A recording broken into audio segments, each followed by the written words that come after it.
Good morning class. आज हम आपका एक डिबेट का क्वेश्चन देख लेते हैं। Let's read the question.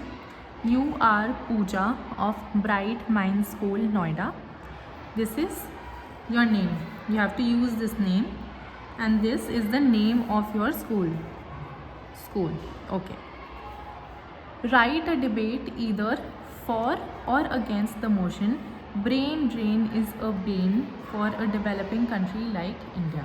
Okay, तो आपको ब्रेन ड्रेन पे, this is your topic, that brain drain is good और बैड, आपको इसको डिबेट करना है क्या ये सही है या गलत है इंडिया जैसी कंट्री के लिए। Alright, okay, when you write an answer make sure that you always use the information which is given in the question.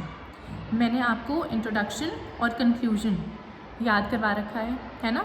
Make sure कि आप उसी को यूज़ करो so that you don't make any grammatical or spelling errors. Okay, let's start. We always start a debate or a speech with a greeting, with a salutation.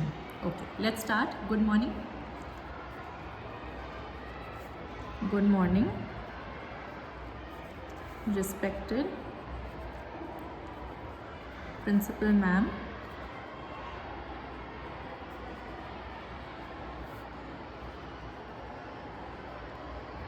teachers and my dear friends.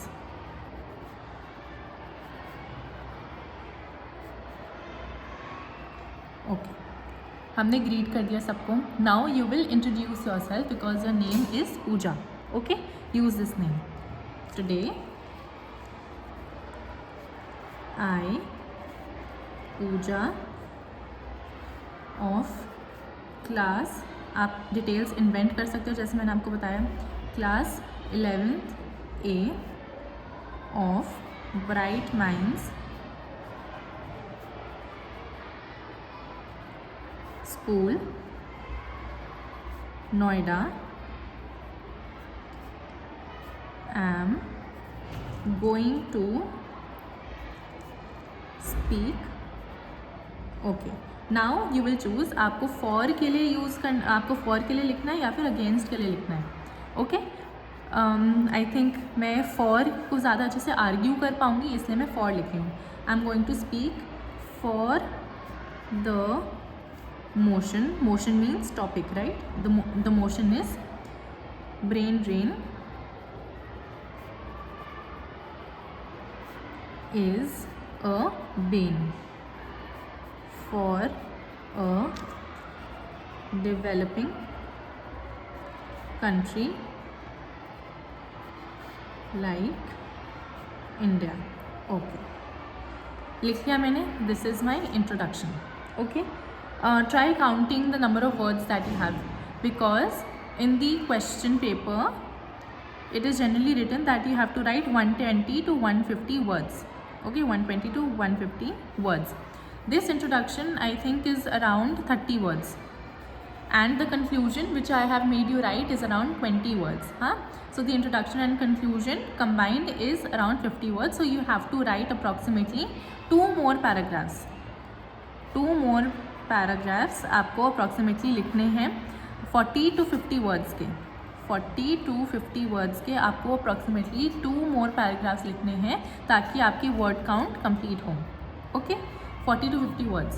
तो paragraph 1, paragraph 2 and after that a conclusion. आप ये बना पाओगे? कोई भी topic है आपको उसके ऊपर 2 पैराग्राफ्स का ही लिखना है, that is all. Try using short sentences, simple words, simple grammar, ताकि आपकी ग्रामेटिकल मिस्टेक्स ना हो। तो the easiest way to start is to define what brain drain is. तो हमें जो पता है ब्रेन ड्रेन के बारे में वो लिखना शुरू करते हैं। Brain drain happens when people from one country emigrate. अगर आपको ये वर्ड डिफ़िकल्ट लग रहा है, you can use another word like emigrate और go out या go to another country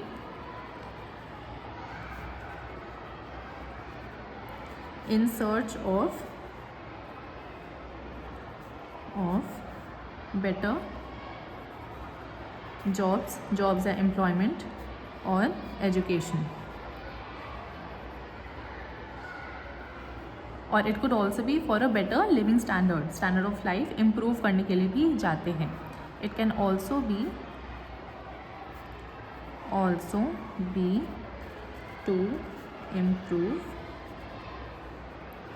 one's standard of living. For example India में metro cities में पोल्यूशन का बहुत प्रॉब्लम है, ट्रैफिक का बहुत प्रॉब्लम है. इन सोल्यूशंस को निकालने में इंडिया को बहुत टाइम लगेगा.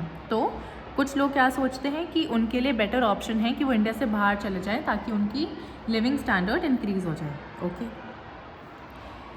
However brain drain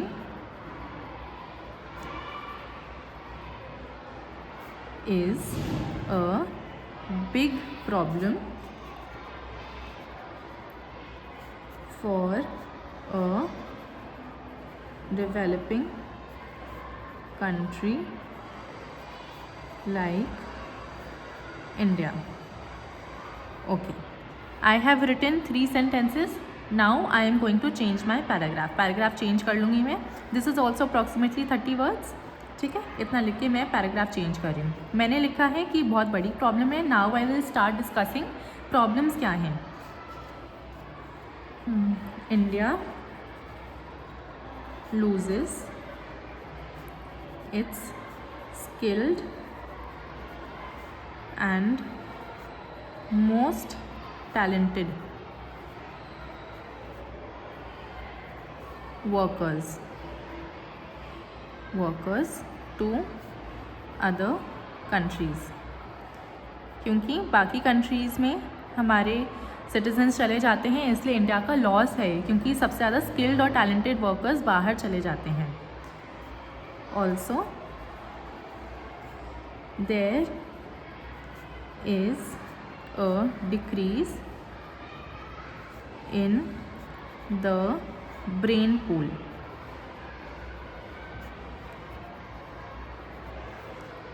of Indians, resulting in a lower average IQ.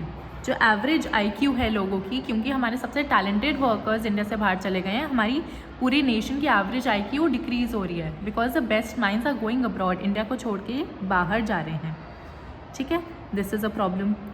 आपने एक प्रॉब्लम बता दी, लेकिन मुझे लगता है कि आप एक पॉजिटिव भी बता सकते हैं कि अगर लोग बाहर जाते हैं तो बाहर से जो लोग हैं अपनी फैमिली को पैसे भी वापस देते हैं. रेमिटेंस कहते हैं इसको. जैसे मैं इधर लिख देती हूँ, हाउएवर NRIs या non resident Indians also send remittances back home, full stop. इससे हमारी इकोनॉमी स्ट्रांग होती है. This strengthens our economy. और इंडिया में सबसे ज़्यादा, वर्ल्ड की सबसे ज़्यादा रेमिटेंस इंडिया में आती है. India receives world's largest remittances, largest और हाईएस्ट. ओके, बट हमें बताना है that it is still very bad. तो हम क्या करेंगे, हम एक मिडिल ग्राउंड ढूंढने की कोशिश कर रहे हैं, हम एक सोल्यूशन ढूंढने की कोशिश कर रहे हैं इस प्रॉब्लम का.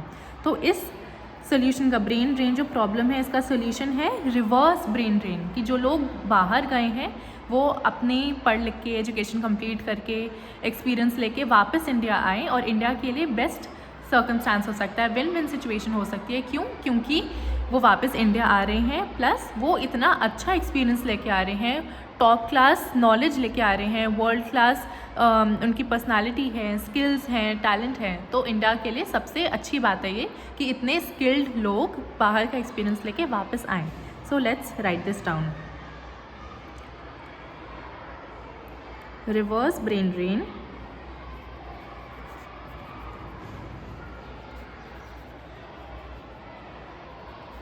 is a possible solution. It is a win-win. Win-win मतलब दोनों के लिए बेनिफिशियल है, जो लोग बाहर गए और इंडिया के लिए भी. It is a win-win situation where the most talented people with world-class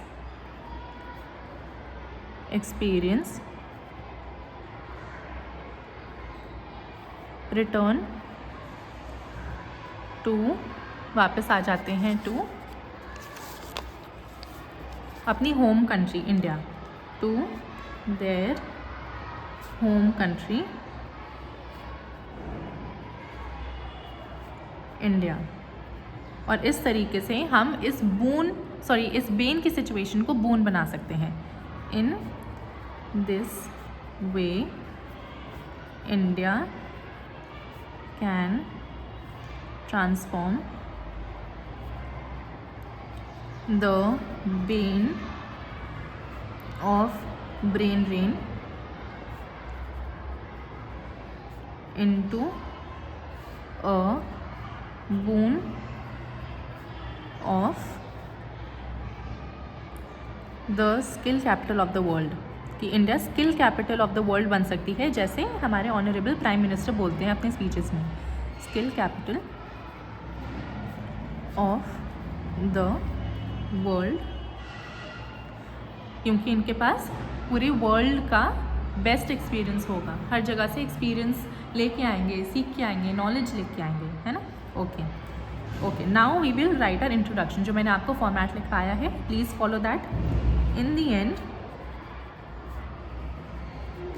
I would like to say that, मैंने आपको बोला है कि इधर आप वही लिखोगे जो आपका टॉपिक है. फॉर एग्जाम्पल आपका टॉपिक है brain drain is a bane for a developing country like India, हम यही लिखेंगे. Would like to say that brain drain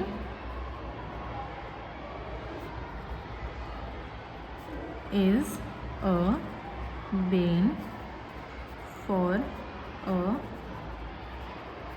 developing country like India. However, इसके अंदर एक छोटा सा सोल्यूशन और दे दो. You can repeat this solution और आप कुछ और इन्वेंट करके लिख सकते हैं. However, India can take aforementioned steps भी कर सकते हैं. aforementioned ऐसे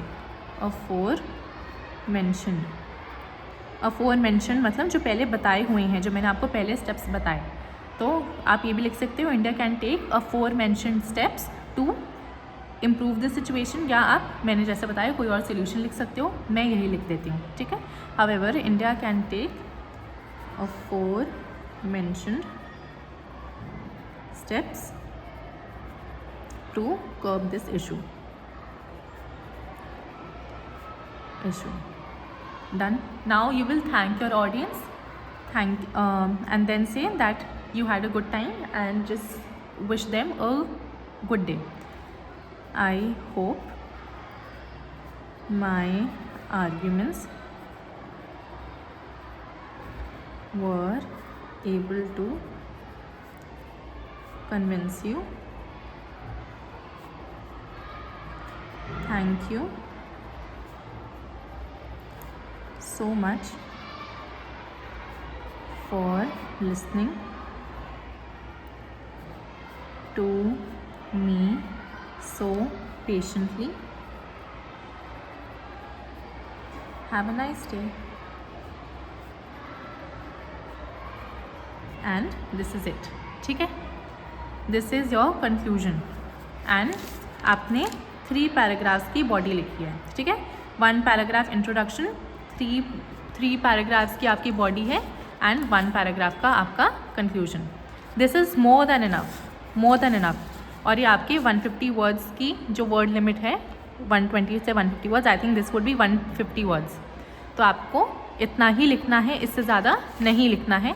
मेक श्योर कि आप सिंपल लैंग्वेज यूज़ करें सो that you want make any mistakes. Okay, thank you class. If you have any doubts, write them in the comment or you can send me a text on WhatsApp.